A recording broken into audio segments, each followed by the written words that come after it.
Today's chapel speaker, Dr. Keith Baird, graduated from Wabash College in 1956 and then went on to attend IU School of Medicine. With nearly 3 decades worth of service as Wabash's campus doctor and his frequent auditing of classes, Dr. Baird has been a valuable member of our community for almost 50 years. Please join me in welcoming Dr. Baird for this chapel talk on his experience as a flight doctor for the Apollo 13 mission.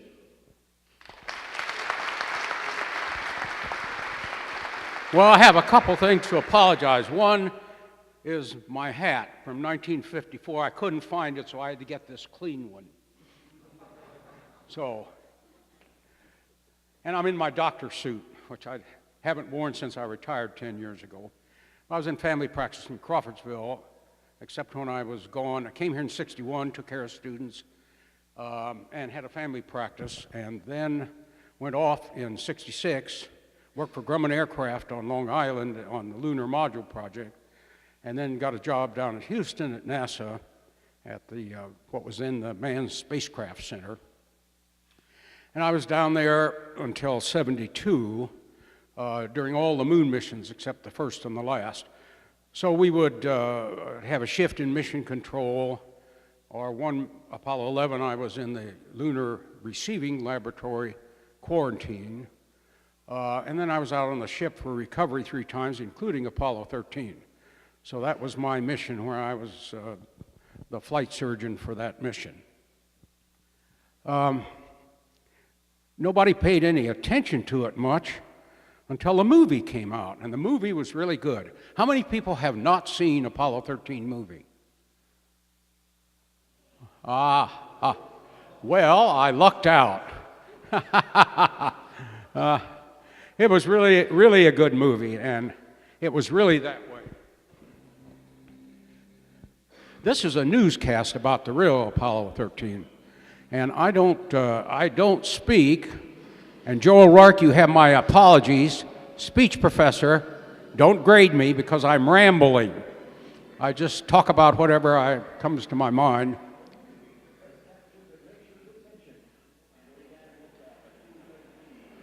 That thing was awesome. I was there for one long.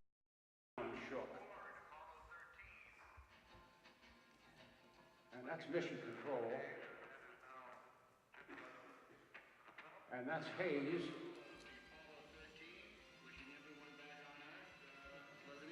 A mission considered routine until something went horrible. The mission was scheduled to go to the moon, and it blew up a couple of days out, I don't know, 100 miles out. They couldn't turn it around because the service module behind an oxygen tank blew up, and that's where all the propulsion was to come back from the moon. So they had to swing around the moon and use the moon's gravity to slingshot them back to Earth, and they used the lunar module propulsion system to correct. So it was really dangerous. Didn't think they were going to get back.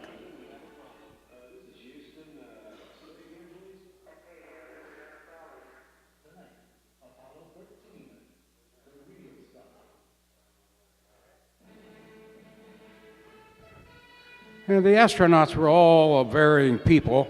They were like all bright, like a bunch of professors. If you lop off the professors that are kind of out and very different.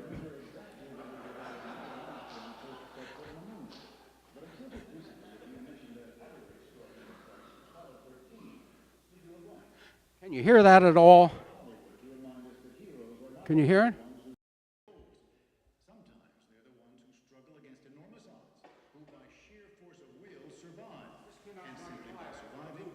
Succeed.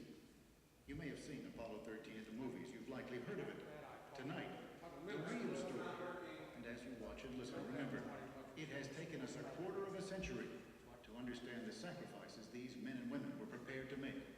25 years ago, it all seemed so ordinary. America had seen it all before. The astronauts who once looked so brave. Oh, now, can you hear me back there? Nobody paid any attention after I got back 7 after the movie came out, went over to talk to Rose Hallman and went up to the Tuttle Middle School every year, and people were interested again because it was a fantastic mission. And the movie captured it very well. Mission control was absolutely wonderful. I was out on the ship.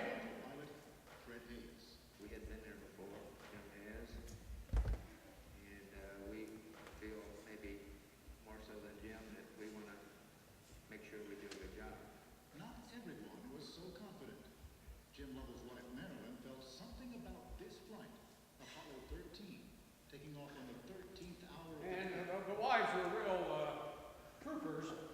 These guys, 2 years before the mission, they were working 12 hours a day, flying to Drummond in New York and out to North America where the command module was made.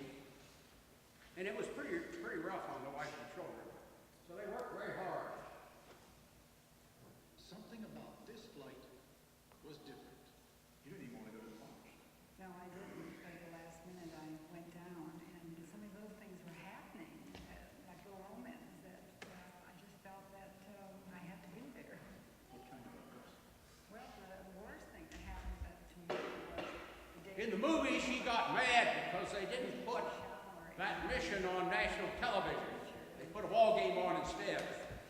So when the explosion happened, the press was just all over their house and everything, and she wouldn't talk to them.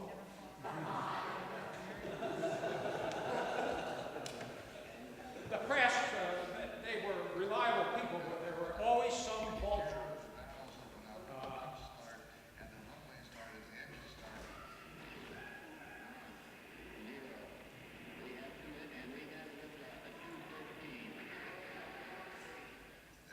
It's either go or don't go. If it go, We did the physicals 5 days before the flight, and then we flew to Los Angeles and Hawaii, Pongo in America, Samoa, 2,000 miles, I think, south of Hawaii. And the aircraft carrier had steamed south and picked us up in helicopter.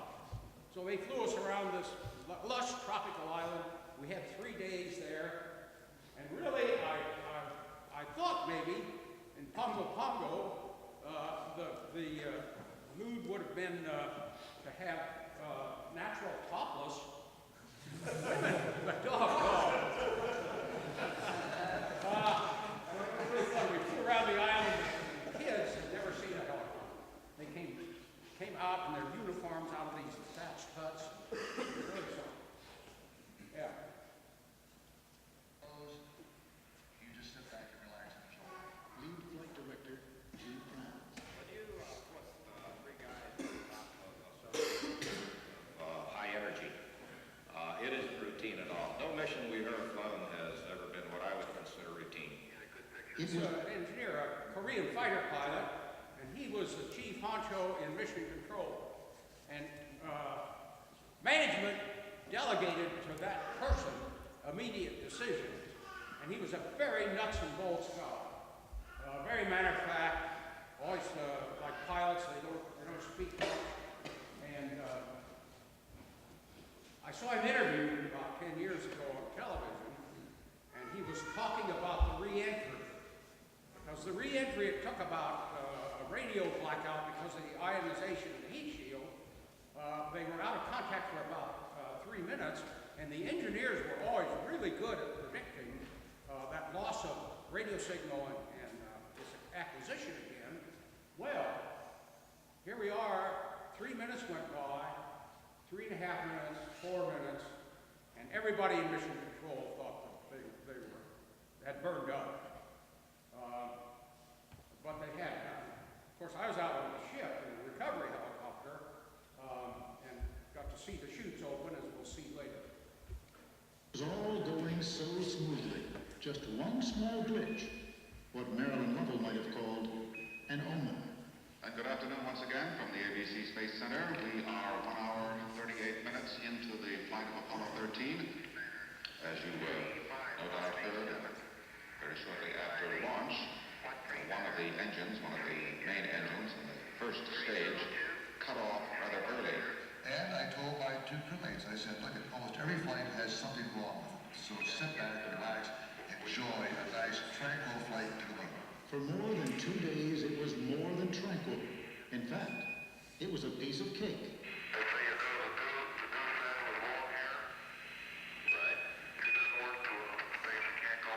It launched on Friday the 13th at 1300 hours. Nobody was very The New York Times, the science couldn't reporter count on John being Logan launched when they said it was going to be launched anyway. They were always delayed. was talking to one of the Apollo 13 astronauts, and he said, you know, we're bored to tears down here. Okay, 13, we got Fred on TV.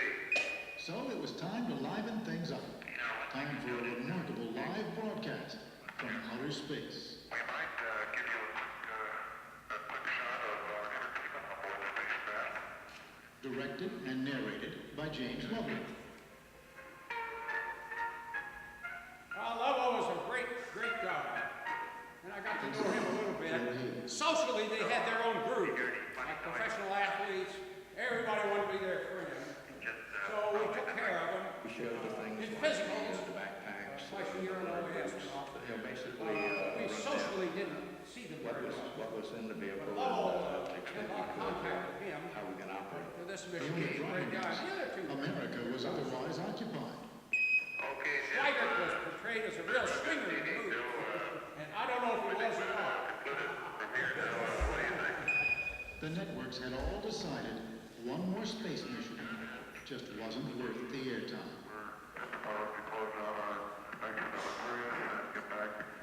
At least in our medical clinic, we never saw any results. Schweigert was a swinger. Never treated anything. One last switch to throw. There are all kinds of personalities. There were family people. There was a real serious Mormon guy who wore his one-piece suit. And we had people who were very religious. Jim Irwin, he went to tour on a Baptist tour after he retired. And then we had some people that were very nuts and bolts and not very philosophical. But all of them that went to the moon came back a little changed. It must have been just an awe-inspiring thing. And flying back from Pongo to Houston in one of these big transports, one of them was looking out the window and there was the moon. And he was just looking at it. And to think he had just been there. Wow. This is Houston. Say again, please. That's the one that got knocked off the mission. Astronauts Folks, sounded you're so amazing. calm. They were not.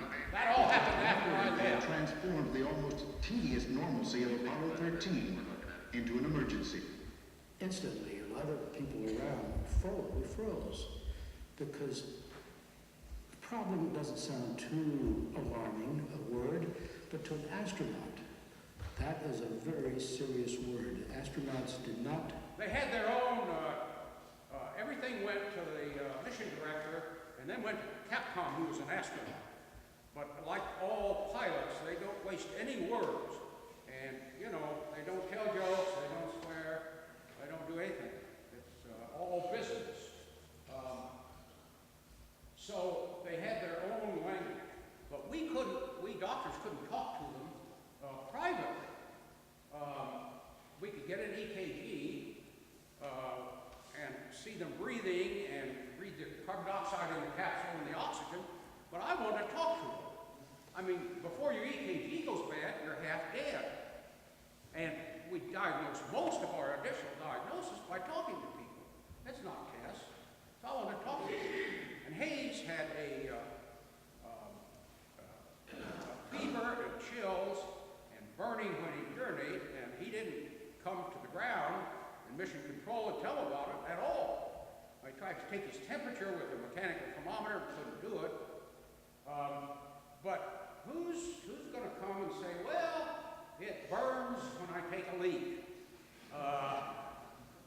They wouldn't do it because the press blew anything human just all out of proportion. Not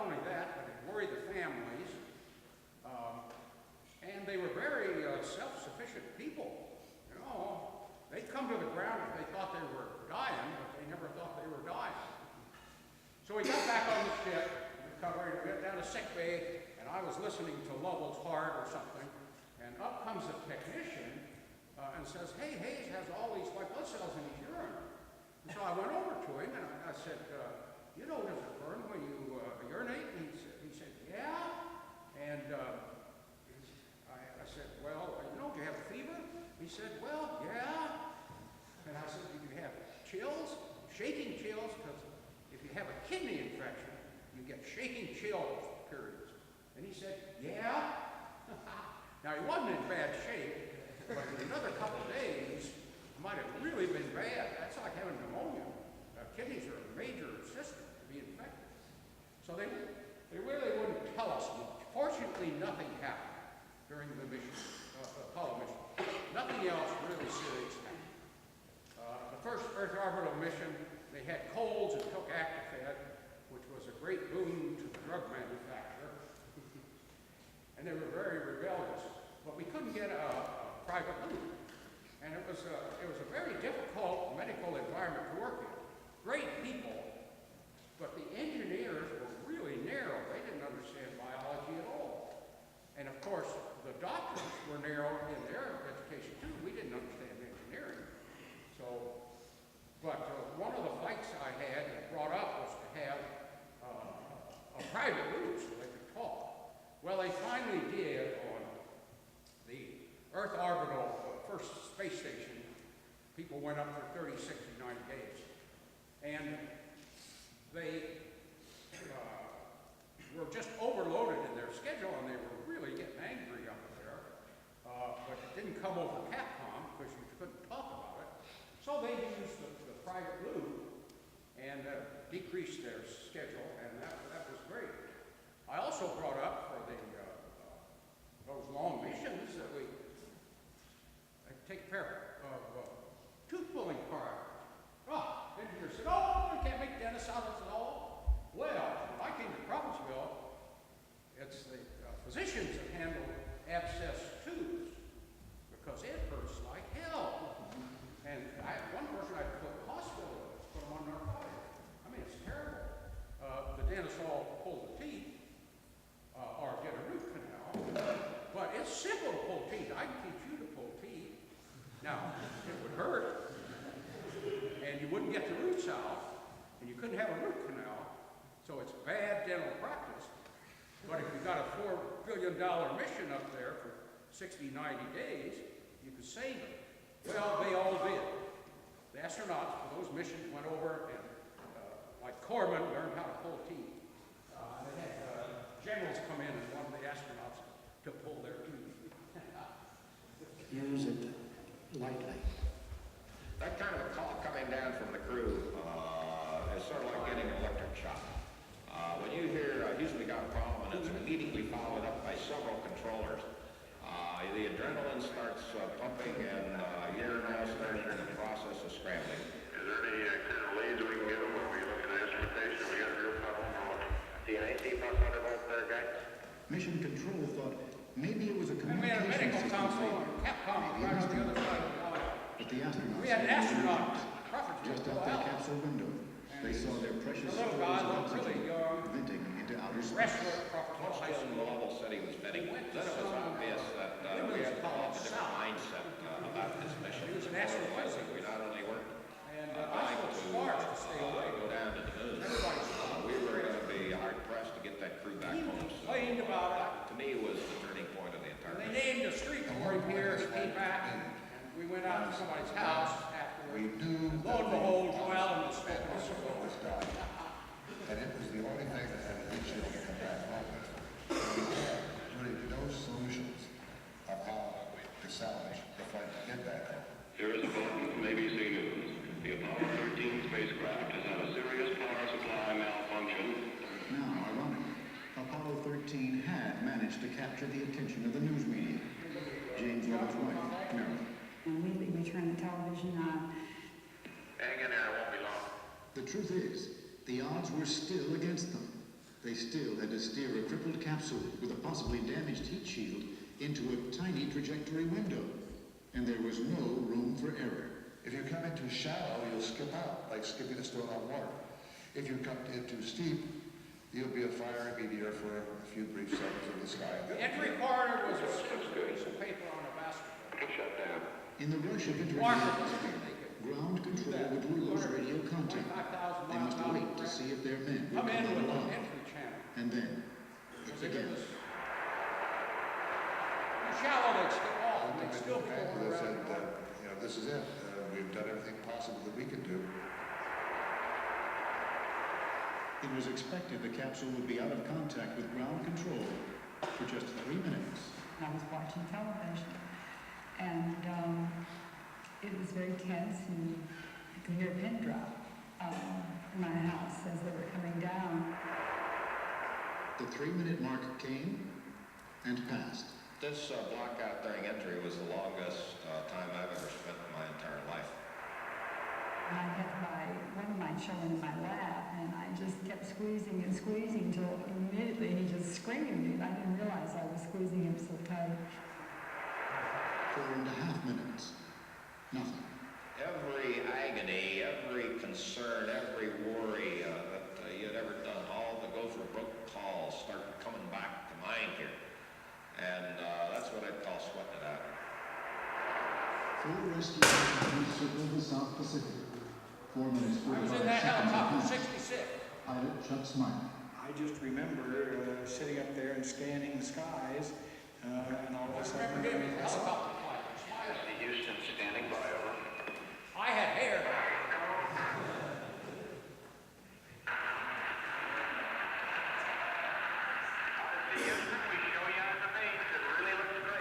All of a sudden you see this gorgeous spacecraft with 3 parachutes, and it's hanging down there, and it's just almost impossible to hold back just the outflowing feeling that, my God, we did it. Splashdown. 142 hours, 54 minutes, 41 seconds after the mission began, Apollo 13 was home. Everyone screamed and jumped up and hugged everyone. And the champagne started flowing, and it was a joyous, probably the most joyous day of my life. It's the greatest feeling in the world. And you just want to say thanks to so many You people. don't see it, but they are And you pass got out some people you want to cigars. say thanks to. And it's just a mutual exchange of just pure euphoria. We were so emotionally drained. I don't remember any exuberance.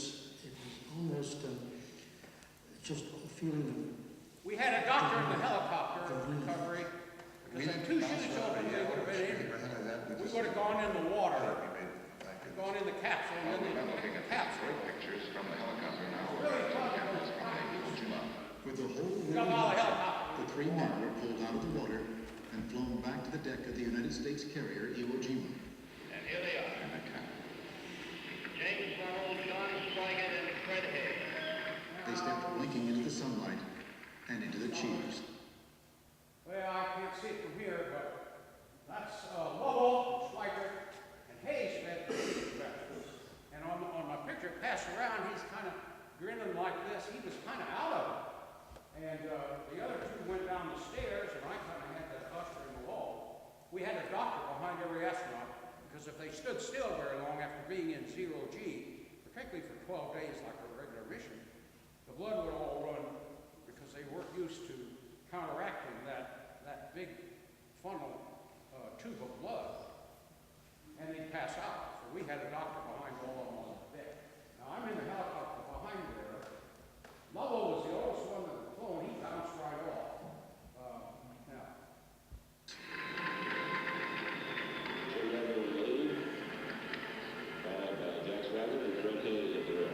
they walked down this platform, and well, I'll come down right behind them. But they were cold as ice. It was 35 degrees in the capsule. And they had fiberglass clothes on with no insulation because of fire. And so they were just cold as ice. They opened that hatch, and I looked out, and when they breathed the cold air of the hatch, it was just like wintertime. It was just like they'd been throwing snowballs. They lost 13 pounds or 12, and they were really beat. They hadn't slept very well because it was cold, and there there wasn't enough room. And toward the end of the mission, they couldn't have the water because fuel cells made the water, oxygen, hydrogen, water. They drank the water, well, there were no fuel cells. And so they couldn't. Now, the spacecraft, the electronics kept it heat positive. And so they had to get rid of heat during a regular mission. But they had no electricity, so they shut off all the electricity, and it was cold. And around the sides, it would freeze. So it was really survival. And when they urinated, they had to urinate in a bag and then kept it because it was frozen. Normally, they would put the penis into a little funnel and they'd vent it out into space. But at the outside, when the urine came out, it would freeze immediately, so they had to heat that opening, and they didn't have electricity to heat it. So they had to store all the urine, and the water was frozen toward the end. Food was frozen, so it was real survival. As I remember, they all used the railing, but of Now course, there I am behind Hay. We walked across, I got my arm behind him because he was 14 kind of out. pounds in just 6 days. But the They always said a skipper prayer was every there. day. Chapman gave a prayer of thanks for the millions of people who prayed for our signature. Oh Lord, we joyfully welcome back to Earth astronauts Lovell, Hayes, and Swigert. Now, I'm not like Tom Ruby who could wear his flight suit. My flight suit that I wear around here is second generation. The Apollo 13 mission stands My as original one of launch. remarkable examples of ingenuity and sheer tenacity in American history. But back in 1970, it was seen very simply as a failure, and NASA was worried. Now, questions? Questions? Come on, what's fine. Now you have to yell because I can't hear. How does she get into NASA to be a doctor? Well, I got burned out here after 5 years. No emergency room physicians, 78 hours a week, on call all the time. And so I rode around to places that had space and aircraft because I always liked aircraft. And they offered me a job at Grumman, and Grumman made the lunar module, and they had a vacuum chamber that they put people in to work all the machinery for the lunar module because it was all made. And so I worked on that. Very dangerous, 100% oxygen, very dangerous. And they offered me a job down at NASA, so I went down there. There was no training for space physician. Nobody had ever done it before. So, and I was a hands-on flesh physician. We went out on tests and we interpreted stuff for the engineers so they wouldn't shake people to death. But there weren't many of us doing that, so it was all I had to learn. A lot of people came from public health service, which didn't have anything to do with aviation, and out of the services, for flight surgeons for the Navy or Air Force. Yeah. In the movie, they all rip off all their electronics. Did that happen in real life? Oh, yes. Yeah, when they got back, we did the physicals, they had little patches where we'd sand their skin so we got good electrical connection, and the jelly was kind of irritating. So I'm sure it irritated them. And they didn't like that anyway. They wanted to go develop a spacecraft, and then you do anything you want with it, doctor. We'll make you a DC-3 air transport, and then you do anything you want, but we're not guinea pigs. They didn't like to be that way, but they took that off. But on other missions, when they got back, they had a ground spot. Now, you can go out to, when I got back, intensive care, and we kept those things on people for 4, 5, 6 days, and nothing. And we didn't sand their skin in an ICU, intensive care unit. So things improved. But yeah, and the doctor they rotated was a real, that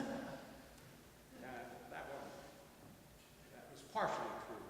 Civil service, you couldn't fire anybody. So Deadwood, they just promote around them because they had plenty of money. And we had one doctor that was really bad. He didn't know anything about medicine, didn't know anything about space medicine, but he had tenure. So civil service couldn't get rid of him.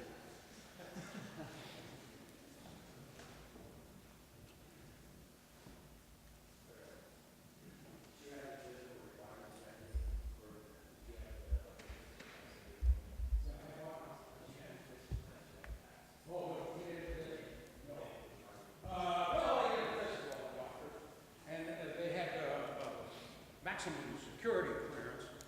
They used that to make sure that there weren't some oddball they were hiring. But there was no military part of NASA. I was there, and I was involved enough that I would have known if we were doing military scanning or stuff, and there was just none of that went on. Yeah. Were you the one who told the man that he had measles and couldn't go up? Were you the guy who told the man that measles couldn't go up? No, I left 5 days. That happened after I left the Cape. But he didn't.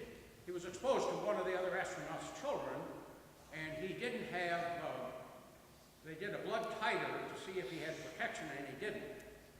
And so in the movie, Jim Lovell made the decision, but that was a top management decision. The chances, the German measles, you know, we didn't have shots when I started. You didn't get very sick with German measles. Pregnant women got it. We had deformed babies. So it was very important to get the immunization. And a few people got damaged from German measles. But Hayes, with his kidney infection, if he'd have gotten German measles, we may have been in real trouble. And in the movie, if you remember, they did a last burn for breath to get into the proper corridor. And one of them was focusing on the Terminator on the Earth, and another one was holding the spacecraft still, and Hayes was holding one of those. And Lovell said to him, "You all right, Gardo?" But if he'd had German measles and kidney infection, he might not have been able to do that. So whether that was a good decision or not, but Mattingly's been working for 15 years to get a flight. And he'd been working 2 years like crazy to get on this flight. And to be told 2 days before the mission or 3 that you can't go. Wow.